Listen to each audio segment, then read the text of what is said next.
प्रभुदेव तुम्हारे पवित्र मुख से निहित जो शीतल वाणी, जन जन के मन मद को हरती अथक आती जिनवाणी। जयवंतो माँ जग में तब तक जब तक सूरज चांद रहे, शीश नवाते कष्ट हरो माँ तब तक हम विचार रहे, तब तक हम विचार रहे। पाप पंथ परिहरो मोक्ष पंथ भगधरो, अभिमान नहीं करो निंदा को निवारिए, छोड़ो है संसार संग ज्ञान तेरा को रंग, सुमति को करो संग मोटो उपकारी है। मुनि मन निरमल जैसो है गंगा को जल, काटत करम बंद सप्त तत्व धारी है। संयम की करो तप बार विधि धरो तप, ऐसे मुनि राजा जी को वंदना दिए।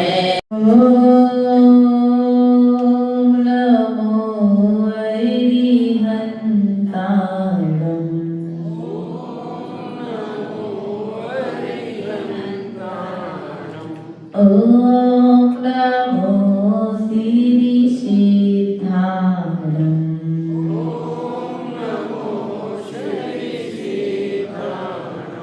ओम नमो आयर्याणम।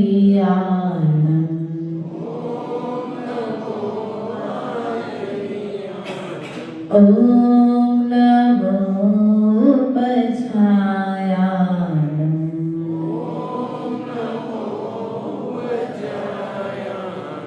ओम नमो लोय सविसागुणम।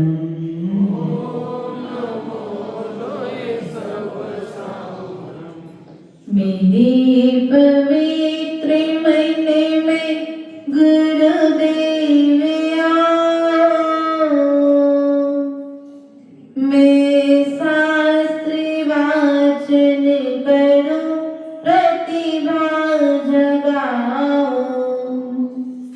अरिहंत वासित सभी श्रुति देवताओं,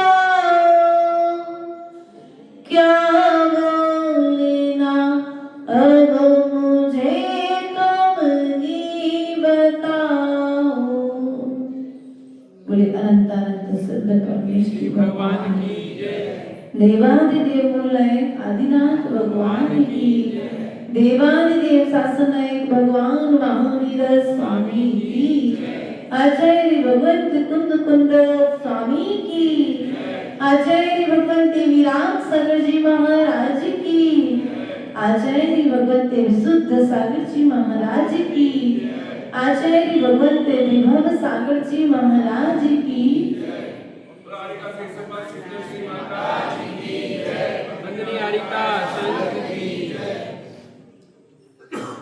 प्रिय मित्रों, द्वादशांग मां जिनवाणी की चरणों में नतमस्तक होते हुए आज हम पुनः 12 भावना की वाचना यहाँ पर प्रारंभ करेंगे। और कल हम सभी ने यहाँ पर लोक भावना को जाना था, अर्थात इस लोक में ऐसा कोई स्थान है शेष जहां पर मैं ना गया हूं। कहीं त्रियंज बन करके गए, तो कहीं मनुष्य बन करके गए, तो कहीं नार की जीव निगोधिया जीव बन करके गए, और मनुष्य पर्याय में आए। तो मनुष्य लोक में हमने अनंत बार मनुष्य मनुष्य लोक में मनुष्य बनकर के विचरण किया। मनुष्य में भी सूक्ष्म मनुष्य हुए, सूक्ष्म प्रजाति के, बिना मन वाले, लेकिन फिर भी मैं उस मनुष्य पर्याय में आने के बाद भी कोई कल्याण नहीं किया। ऐसा कहते हैं आगम में कि काखरी में, नाक में, आंख में, कान में पसीने आदि के कारण उसी प्रजाति के सूक्ष्म मनुष्य जाति के जीव पैदा हो जाते हैं। इसलिए हम इस मनुष्य के तन में कितनी बार रहे, मनुष्य के तन में निगोदिया जीव बनकर के रहे। क्या मनुष्य के तन में निगोदिया जीव बनकर के रही है? उनमें जीव है कि नहीं है? बस में जीव है कि नहीं है? बोलो, है कि नहीं है? ऐसे हम कई बार इस मनुष्य के तन में त्रेंच गति के जीव बनकर के रहे हैं, लेकिन ये दुर्लभ मनुष्य पर्याय मुझे आज मन सहित पर्याय नहीं है।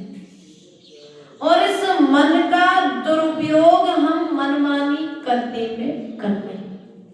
मनमानी जानते, शब्द बोलते बच्चे से, भैया हम तो समझा रहे हैं, मान जाओ बात तो ठीक, मनमानी मत करो, अपने मन की मत करो, ऐसा बच्चे से बोलते हैं मन।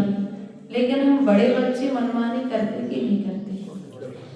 हमारे मन में जैसा विचार आ रहा है, जिस रूप में कसाय की उत्पत्ति हो रही है, उस कसाय को संतुष्ट करने के लिए हम पर कसाय, दूसरे पर कसाय करते कि नहीं करते? और दूसरे पर कसाय करते हैं तो दूसरे की कसाय भी तुम्हारे लिए, पर तुम पर कसाय करने के लिए हावी। इसलिए प्रिय बंधुओं, मनमानी मत करो, फिर बाद में मन मिलने वाला आज मिला है, मन की मत करो। जो हमारे प्रभु ने कहा है उस बात को तुम अपने मन से मैच करके उस आचरण को करने का प्रयास करो। दवाई लेने गए प्रवीण जी, अनुपम भैया, दवाई लेने गए? बोलो तो, बुराई है क्या कुछ? अरे हमसे संगीत तुम बताओ बेटा, गए दवाई लेने? गए थे। पर्चे में मिला के दवाई ली थी कि मेडिकल वाले ने जो दी थी वही ले आए थे?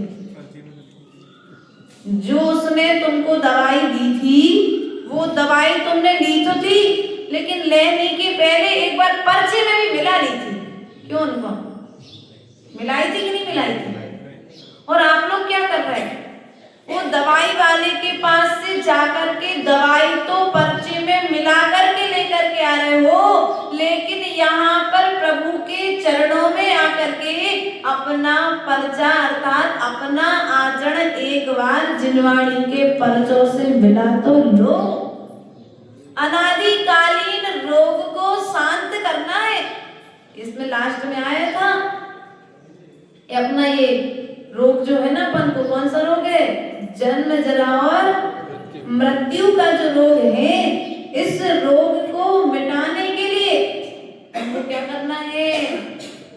ये क्या है? डॉक्टर ने पर्चा लिख दिया तो सालों साल तक वो फाइल हम कितनी संभाल करके रखते हैं जब तक रोग ठीक ना हो जाए। क्यों भैया? पीछे प्रवीण जी के पीछे वाले भैया हैं, ललित भैया, कितने संभाल के रखते हो? जब तक बीमारी ठीक ना हो जाए तब तक तुम उस पर्चे को अलग नहीं करते। बिल्कुल जहां व्यवस्थित सुरक्षित स्थान है, पानी ना लग जाए, दीमक ना लग जाए, हर तरीके से उसकी सुरक्षा। और जैसे रोग ठीक हो जाए फिर सो अपने हाथ से खुद उस पर्चे को फाड़ करके बोलो। और हम भी यही कर रहे हैं। हमें हमारे जो 3 लोग के वैद्य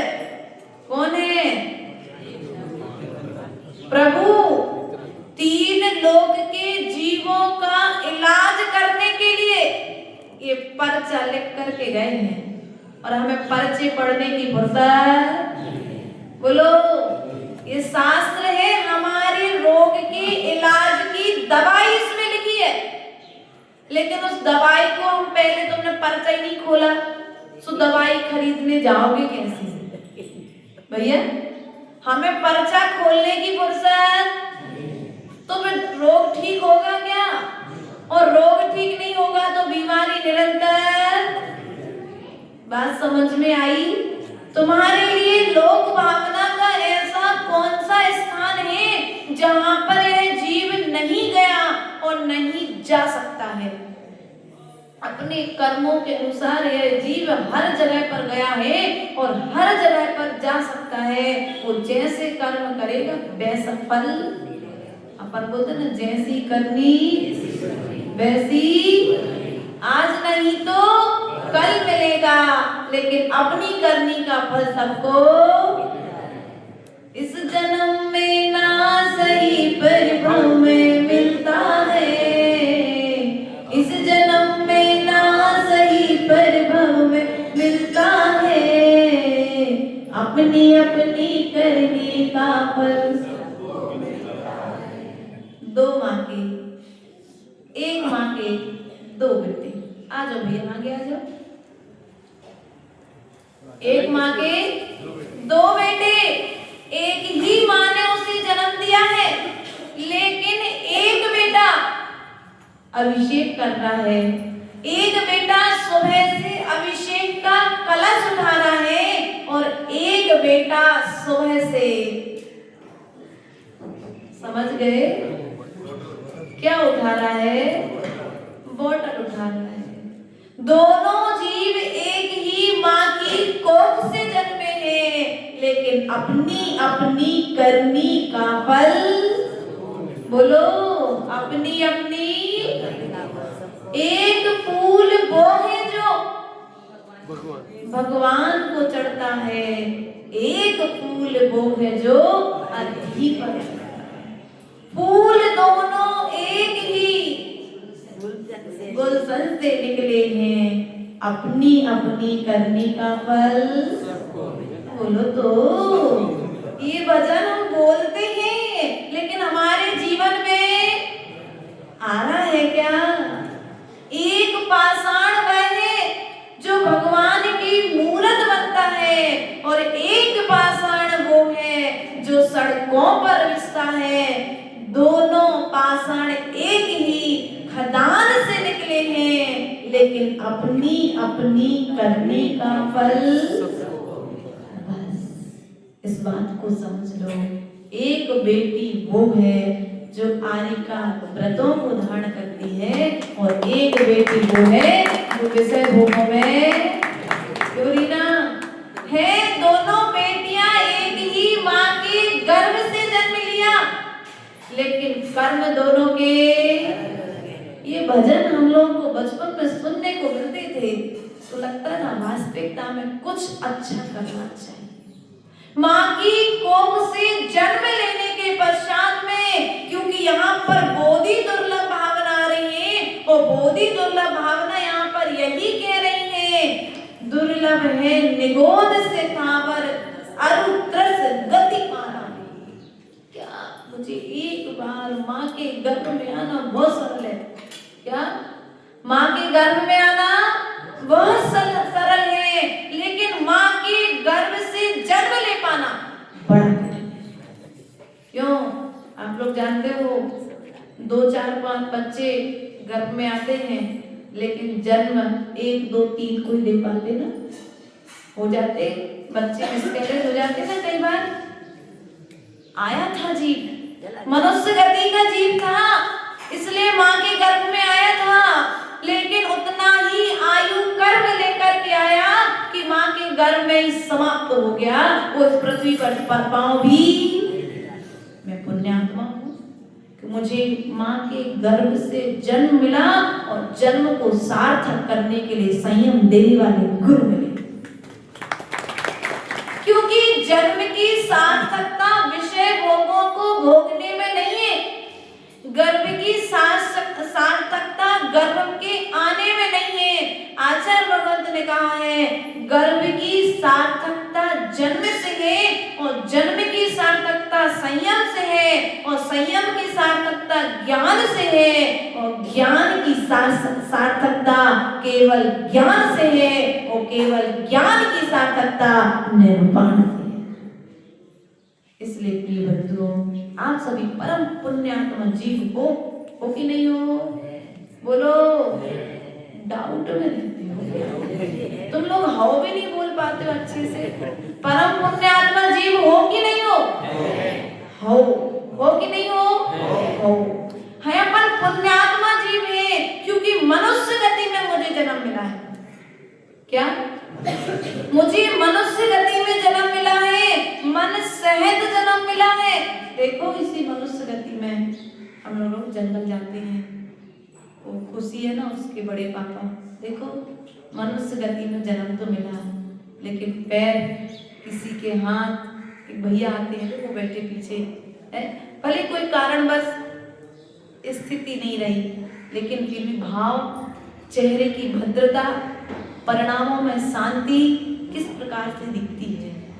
लेकिन शरीर की क्षमता, चाहते हुए भी संयम को धारण नहीं कर सकते, चाहते हुए भी व्रत नियम संयम को नहीं ले सकते, क्योंकि व्रत नियम संयम लेंगे तो शुद्ध भोजन कौन कराएगा, शुद्ध पानी भर के कौन देगा, क्योंकि दीक्षा की तो पात्रता। आप सभी अभी पुण्यात्मा जीव हो, किसी को कोई प्रकार का असाध्य रोग नहीं है। कैंसर रोग वाला आहार नहीं दे सकता, कुष्ठ रोग वाला सफेद दाग हो जाए वो व्यक्ति आहार नहीं दे सकता, जिसके पैर की या हाथ की एक उंगली कम हो जाए ऐसा व्यक्ति आहार नहीं दे सकता, जिसकी एक उंगली ज्यादा हो जाए ऐसा व्यक्ति भी आहार नहीं दे सकता, ऐसा आगम का कथन है। अब आप लोग बताओ पुण्यात्मा हो कि पापी हो? पुण्यात्मा हो। क्यों पुण्यात्मा हो? कि प्रातःकालीन वेला होती है प्रभु के मंदिर में आ जाते हो, प्रातःकालीन वेला होती है प्रभु की प्रतिमा का स्पर्श कर लेते हो। वरना इसी नगर में ऐसे भी कई जीव हैं जिनके मकान मंदिर से बिल्कुल लगे हुए हैं लेकिन पर्चा नहीं पड़ा ना, सो इलाज कराने के लिए डॉक्टर के पास कहाँ गए थे? अहमदाबाद। अरे अहमदाबाद में बहुत अच्छा डॉक्टर है भैया, अहमदाबाद में तुम गए थे तन का इलाज कराने के लिए, लेकिन यदि तुम पहले से सावधानी रखते तो तन में बीमारी। आचार्य भगवंत ने कहा पहले से तुम इतना अपना पुण्य एकत्रित करके रख लो प्रभु की भक्ति करके कि अंतिम समय में तक तुम्हारे लिए कोई तन की बीमारी घेर ना पावे। पुण्य, प्रबल पुण्य के उदय से ये काया स्वस्थ मिलती है। क्या? प्रबल पुण्य के उदय से राजा सैनिक जिसने छाये सम्यक दर्शन प्राप्त कर लिया लेकिन मुनिराज की अंजलि में आहार नहीं दे पाया, तीर्थराज समेत शिखर की वंदना नहीं कर पाया, पर रावण भगवान की भक्ति तो करता था लेकिन तीर्थराज समेत शिखर की वंदना नहीं कर पाया। कृष्ण ने तीर्थंकर प्रकृति का बंध तो कर लिया, मुनिराज को परोक्ष रूप में औषधि तो चलवा दी, लेकिन मुनिराज की अंजलि में अपने हाथ से आहार नहीं दे पाए।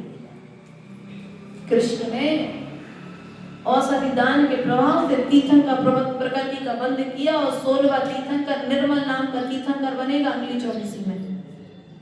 इसलिए प्रिय बंधुओं, दुर्लभ है ये अवसर पाना, एक बार चूक गए तो फिर मिलना। एक आप लोग वाले लाइन बोलते ना, गिर जाए रतन तो फिर मिल पाना। कुछ लाइनें आती हैं, समुद्र में यदि रतन गिर जाए तो फिर ढूंढना संभव है क्या? समुद्र में यदि तुम्हारा कीमती मोबाइल गिर जाए, क्योंकि आज मोबाइल से ज्यादा प्रेम है, तो वापस निकाल पाओगे क्या? नहीं निकाल पाओगे। लहरें तेज चल रही हैं, ऐसी पाप कर्म के साथ साथ पुण्य कर्म के साथ साथ पाप कर्म भी तीव्र चल रहा है, और पाप कर्म के उदय में यदि तुम एक बार विषय भोगों में उतर गए तो फिर तुम वापस आना तुम्हारा संभव। इसलिए प्रयास और पुरुषार्थ करो इस तन के साथ साथ अपने मन और अपने वचन का इलाज करने का। वचन का इलाज होता है विचार से। किससे होता है? वाणी से अपने विचारों का इलाज होता है, और विचारों से पूरे जीवन का आचार स्थापित होता है। अपने विचार ही अपने आचार को स्थापित करते हैं। ये क्या है? समय सार। क्या है ये क्या है? आचार्य भगवंत कुंद स्वामी का विचार है। क्या है ये? कुंद स्वामी का विचार है। और ये ग्रंथ बता रहा है कि कुंद स्वामी ने कैसा आचरण किया है, इसलिए उनका विचार ही उनका आचरण बनकर के इस ग्रंथ में स्थापित हो गया। इसलिए तो उनका ग्रंथ आज हमारे आचरण के लिए प्रेरणा दे रहा है, हमारे विचारों के लिए प्रेरणा का स्रोत बना हुआ है। इसलिए प्रिय बंधुओं, प्रयास करो हम क्या विचार कर रहे हैं।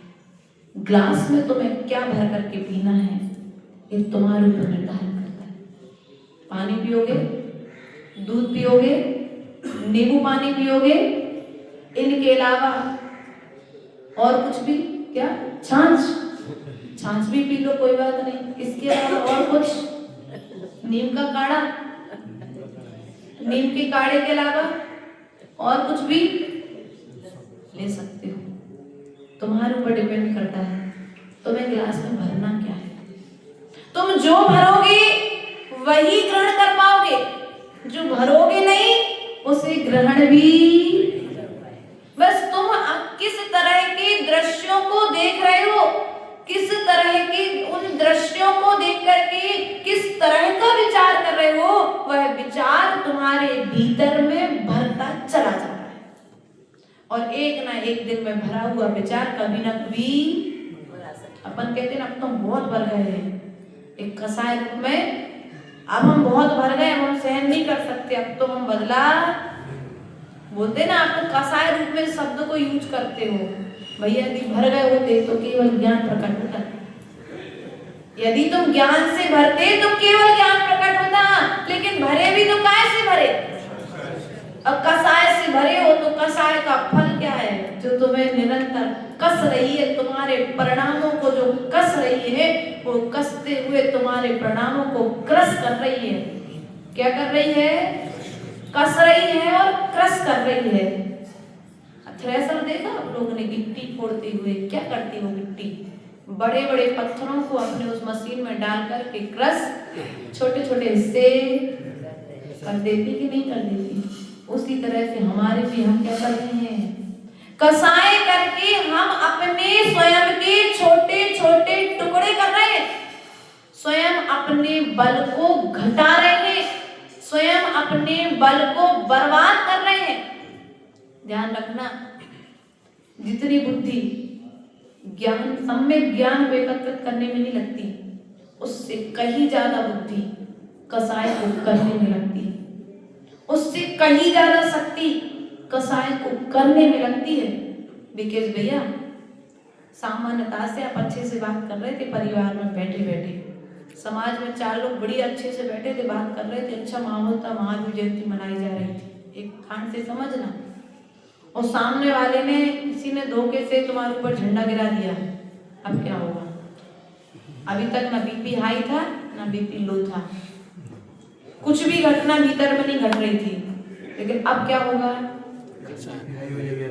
क्रोध आएगा।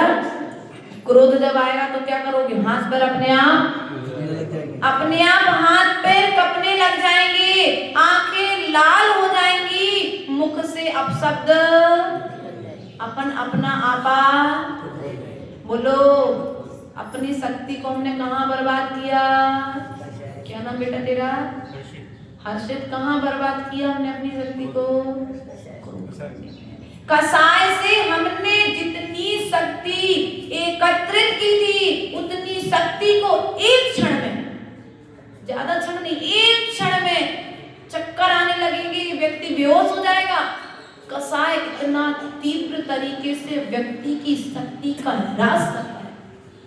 लेकिन हम कसाय तो हंस करके करते हैं और क्षमा के साथ में जीवन, अर्थात जैसे जल का स्वभाव शीतलता है उसी प्रकार से हमारा स्वभाव भी शीतल है। बस उस शीतल स्वभाव के में तुम्हें एक बार जाकर के देखना पड़ेगा, झांकना पड़ेगा, क्योंकि इन आंखों से आज तक मैंने पर को तो निहारा है, लेकिन इन आंखों से एक बार मैंने अपने आप को निहारने का प्रयास नहीं किया। एक बार यदि मैं प्रयास करता तो शायद मैं संसार में द्वारा प्रयास तो करो। कहते ना बच्चे से, जब बच्चा साइकिल सीखता है तो कहते ना बेटा कोशिश तो करो, सीख जाओगे, कोई बात नहीं, पहली बार में तो हम भी नहीं सीखे थे। लेकिन आप लोग क्या करते हो?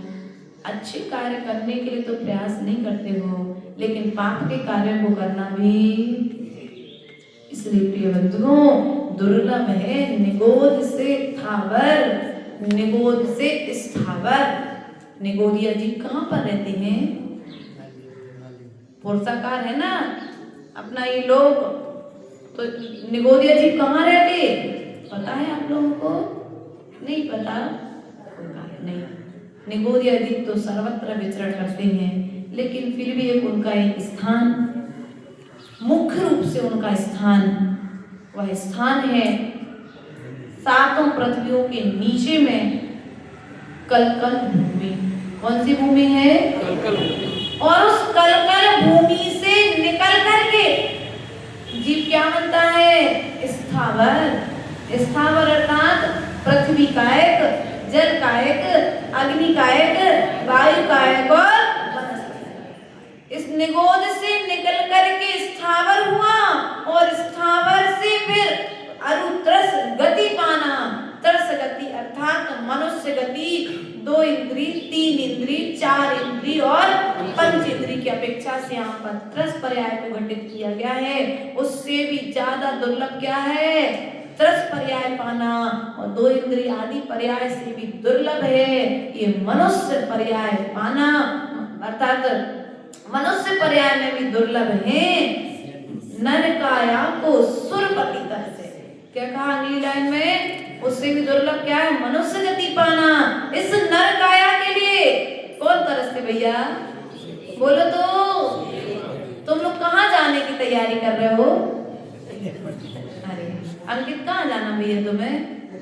भाभी को लेने कटनी? अपन को कटनी नहीं जाना भैया, अपन को तो इस मनुष्य पर्याय से अपन को सिद्धालय जाना है। सुरपद जो मनुष्य, जो देव है, स्वर्ग के देव चाह रहे कि मुझे एक क्षण के लिए मनुष्य पर्याय मिल जाए तो मैं संयम को धारण कर लूं। और मनुष्य क्या सोच रहे? बढ़िया भगवान को सुबह से मस्तक टिकाओ, एक अर्घ चढ़ाओ, कलश का जल चढ़ाओ और बढ़िया स्वर्ग पहुंच जाओ। काय की तैयारी कर रहे हैं आप लोग? बुरा तो नहीं लगा ललित जी? बुरा तो नहीं लगा? और लग भी जाए तो माता जी आप थोड़ी ना ठेका चुना। क्यों भरत भैया? हम किसकी तैयारी कर रहे हैं? स्वर्ग की तैयारी कर रहे हैं कि सिद्धालय की? पीछे दादाजी है, स्वर्ग जाना है आपको। यहाँ पर तो ये कह रहे नरकाया को सुरपति तरसे, सो दुर्लभ प्राणी। उस स्वर्ग में रहने वाले देव भी इस मनुष्य पर्याय के लिए तरस रहे हैं और ये मनुष्य स्वर्ग की भावना कर रहे हैं। मतलब स्वर्ग से भी ज्यादा श्रेष्ठ क्या है? बोलो। स्वर्ग से भी ज्यादा श्रेष्ठ कौन सी पर्याय है? मनुष्य पर्याय है। कि मनुष्य पर्याय क्यों श्रेष्ठ है? स्वर्ग का देव संयम को धारण नहीं कर सकता। क्या? स्वर्ग का देव नियम नहीं ले सकता। स्वर्ग का देव भगवान के मुनिराज के लिए आहार दान नहीं दे सकता। वह स्वर्ग का देव तरसता है कि मुझे एक बार मुनिराज के कर में आहार दान देने का सौभाग्य मिल जाए। नहीं दे सकता, क्योंकि उसके कंठ से अनायास ही अमृत, जैसे इच्छा हो जाए तत्काल अमृत। तो तुम्हारी विशेषता है कि आप लोग सुबह 6 बजे उठे और 6 बजे उठ करके मंदिर में 9 बजे तक भोजन का त्याग करके बैठे, करके आए हैं। आज से एक नियम ले लेना, 1 साल के लिए। भगवान महावीर स्वामी का जन्म दिवस है ना कल, इस उपलक्ष्य में एक नियम ले लेना, घर से लेकर के मंदिर तक जब तक मैं आऊंगा, जाऊंगा और रहूंगा, तब तक मैं किसी भी तरह की भोजन सामग्री को ग्रहण कोई अस्वस्थता आ जाए, जैसे कई बार ऐसा आजकल घटनाएं सुनने में आ जाती, मंदिर में किसी को अटैक आ गया, कोई बेहोश हो गया, तो कोई वो दूसरा श्रावक यदि अभी आपको कभी पानी वगैरह डाल दे तो उसकी छूट रखना कि पहले तो इतना टेंशन ही नहीं लेना कि तो मंदिर में चक्कर आए।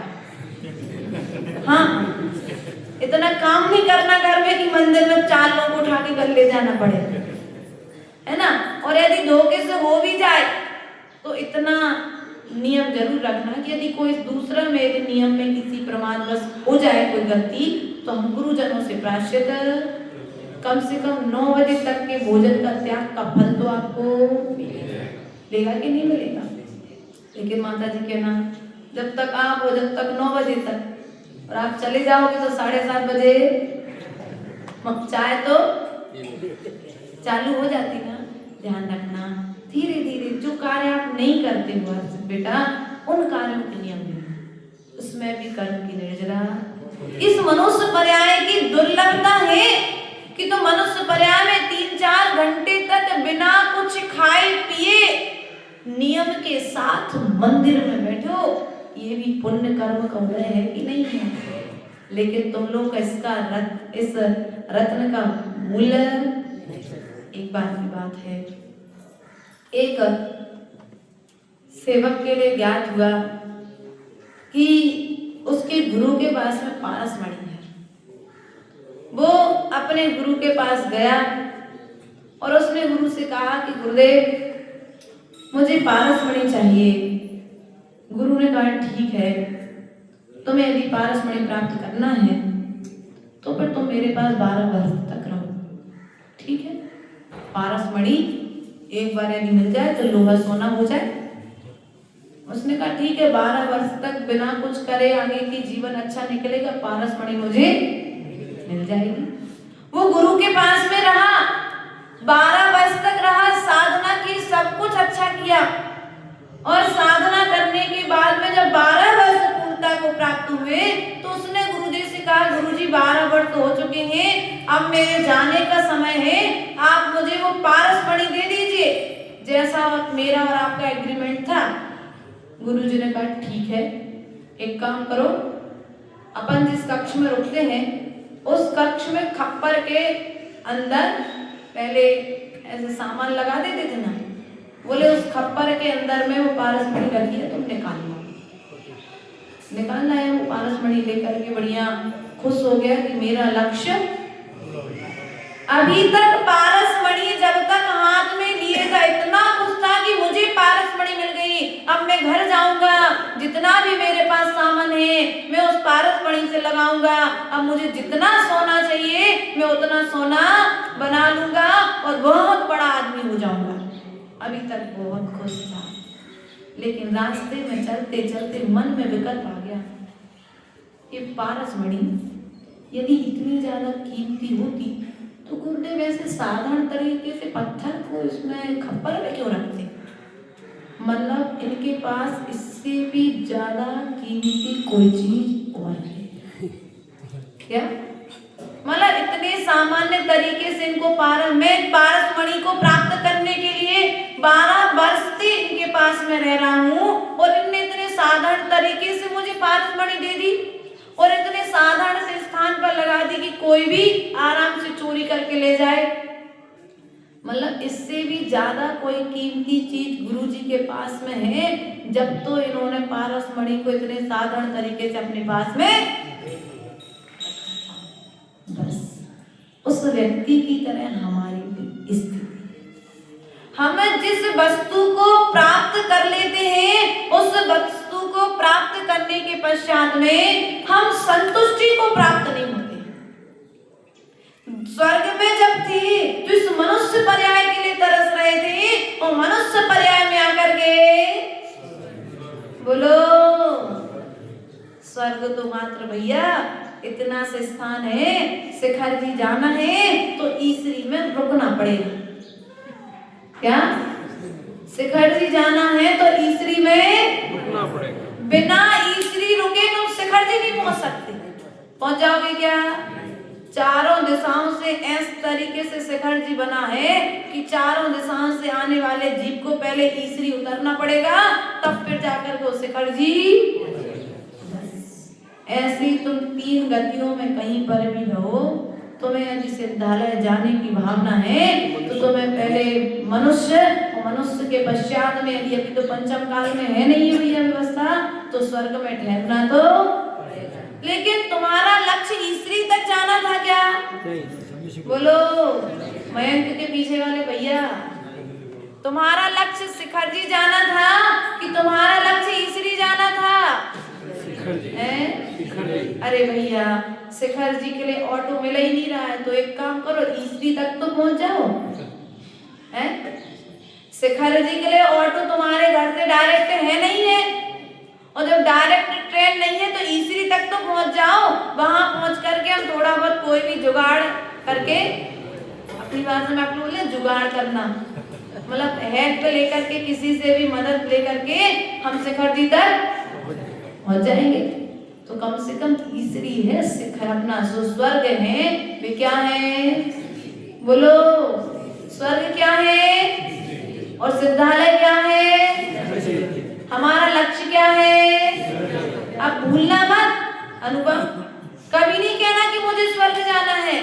मुझे जाना तो सिद्धालय है, लेकिन ईसरी जाए बिना सिद्धालय नहीं जा सकता हूँ, इसलिए मैं ईसरी तक जाने की तैयारी।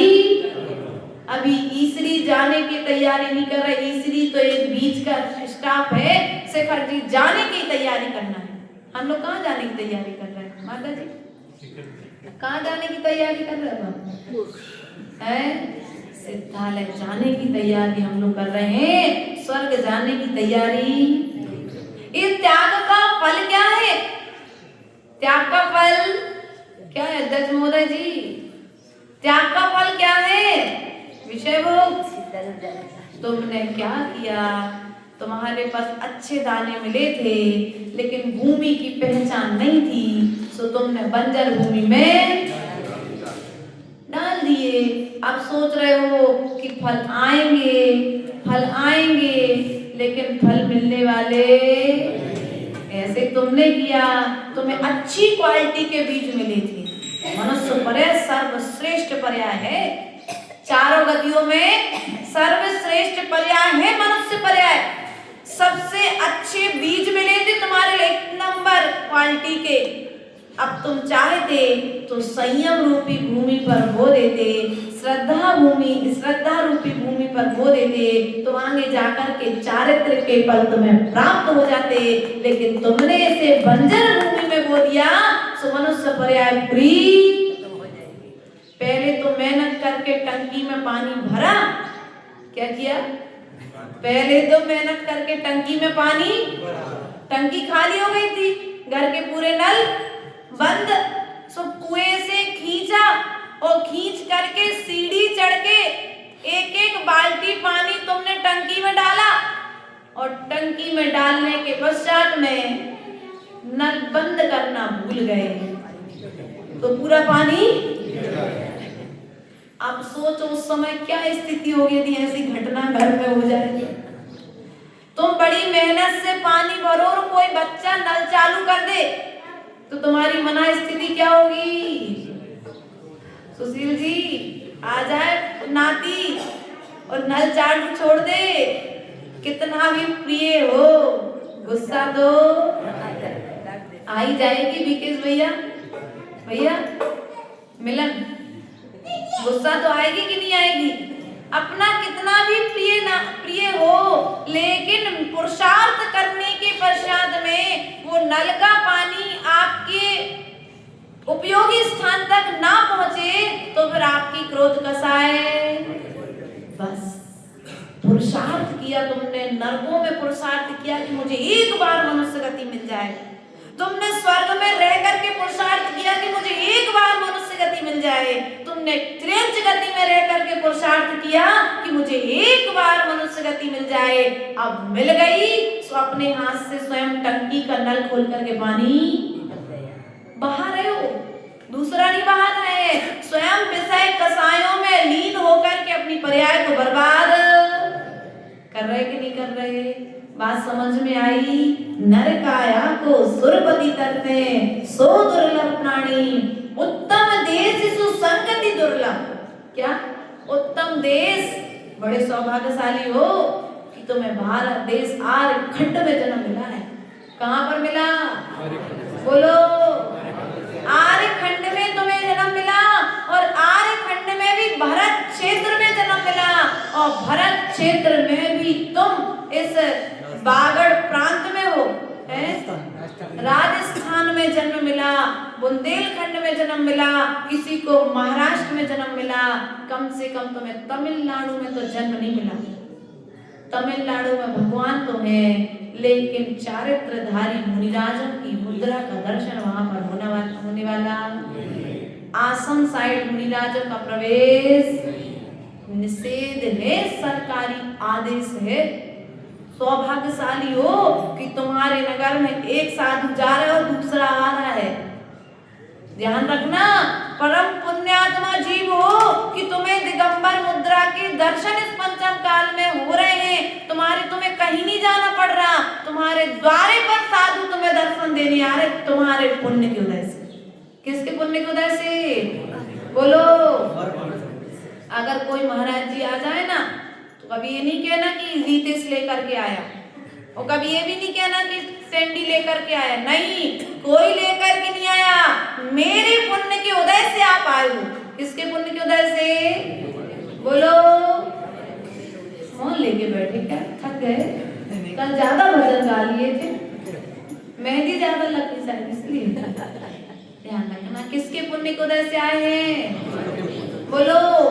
हमारे नगर में जो साधु आए हैं वे मेरे पुण्य के उदय से आए। किसके पुण्य के उदय से? किसके पुण्य के उदय से? मेरे पुण्य के उदय से आए हैं। अब मेरे पुण्य के उदय से जब आए हैं तो मुझे भैया वृत्ति भी, सेवा भी, उनके योग्य साधना के योग साधन भी एकत्रित करने पड़ेंगे। अपना प्रबल पुण्य मानना, श्रावक कुल पाना, उसके दुर्लभ सम्यक, दुर्लभ संयम, उसके पश्चात में क्या है? देश अच्छा मिल जाए, श्रावक कुल अच्छा मिल जाए, उसके पश्चात में सम्यक दर्शन पाना, उसके सम्यक दर्शन के पश्चात में संयम का पाना। संयम अर्थात पंचम गुण स्थान बढ़ती। नरक का नारकी चतुर्थ गुण स्थान के आगे नहीं जा सकता, देवगति का देव चतुर्थ गुण स्थान के आगे नहीं जा सकता। मात्र त्रयंच गति का मनुष्य संयम धारण करके पांचवें गुण स्थान और छठवें गुण स्थान की व्यवस्था कर सकता है, छठवें गुण स्थान को प्राप्त कर सकता है। पंचम काल में सातवें गुण स्थान में भी मात्र नाव वाला झूला देखा कभी? तो जैसे नाव वाला झूला आगे जाता है फिर पीछे आता है, तो जाकर के आने वाला जो समय है उसके बीच का उतने समय के लिए मात्र वह सातवें गुण स्थान को स्पर्श करता है, बाकी समय साधु छठवें गुण स्थान में ही निवास करता है।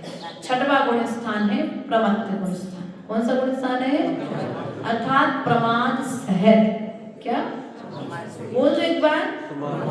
प्रमाद सहज। ये इसलिए बुलवा रहे क्योंकि गुण स्थान का जैसा नाम है थोड़ा बहुत वैसा आचरण भी, क्योंकि इसके आगे जाने की व्यवस्था है ही नहीं है। इसलिए प्रयास करना, यदि कोई तुम्हारे लिए थोड़ा बहुत चर्या में प्रमादी दिख जाए तो विकल्प नहीं करना, उसमें भी तुम बहुमान मानना कि मुझसे तो श्रेष्ठ ही है। क्या? मुझसे तो श्रेष्ठ ही है कि मैं तो घर भी नहीं छोड़ पाया, मैं तो केस लॉन्च भी नहीं कर पाया। बाल बनाते समय एक बाल खिंच जाए तो कैसा लगता रीना? कैसा लगता? कितना दुख होता है आप लोगों को। बस वे तो अपने हाथों से अपने बालों को निकाल देते हैं। उस चर्या के प्रति बहुमान रखना, तो निश्चित ही वह चर्या का दर्शन तुम्हारे सम्यक दर्शन का कारण होगा। दुर्लभ रत्नात्रय आराधना, क्या संयम के पश्चात में दुर्लभ है रत्नात्रय की आराधना। उस दीक्षा का धरना, दीक्षा का लेना भी बड़ा कठिन है। दुर्लभ मुनिवर के व्रत पालन, शुद्ध भाव करना। मुनि बनना श्रेष्ठ है, लेकिन मुनि बनकर के मुनि बने के भाव आना बड़ा कठिन।